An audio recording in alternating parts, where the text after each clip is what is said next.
Сәлем достар, бұл менің алғаш рет сари киіп, қиналып, үнді тойына келген сәтім. Міне, сарымен жүру өте қиын екен.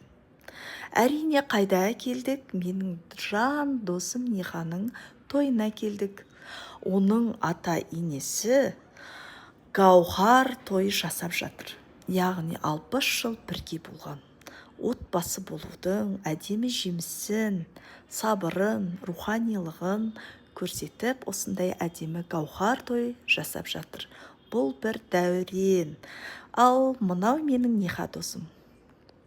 Сондай-ақ дәл әдемі сәттерден көрініс. Ниха ата енесіне әдемі сый жасап, торт кесті.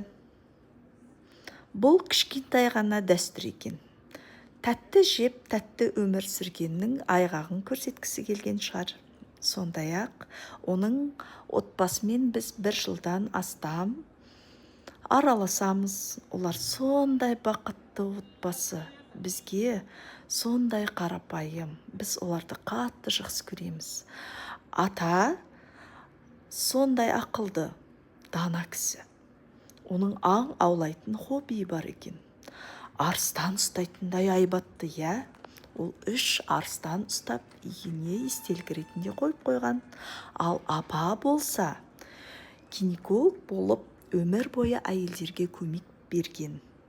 Сондай-ақ дәл қазір оның жеке басына арналған ауруханасы бар. Олар сондай бақуат тұрады. Бақуат болса да, өте қарапайым кісілер. Сондай мейірімді кісілер. Қандай қызық, я? Қандай әдемі бақытты сәттер. Дәл осындай әдемі сәттерге жеткізуге баршамызға нәсіп етсін. Қараңызшы, қандай әдемі. Ал үсті жағында тұрған олардың жалғыз немересі. Ол да сондай ақылды, дана бала. Біз одан кейін барлығымыз бірігіп дастарханға өттік. Міне біздің әдемі сәттеріміз. Барлығымыз дастарханмен бөлісіп тағам жеп, дәл осы сәтте мен үнді тағамын қалай жеу керек екенін көрсетіп, осындай стильде көргім келді сіздерге. Бәрімізге әдемі, бақытты сәттер нәсіп болсын. Рахмет тыңдағандарыңызға.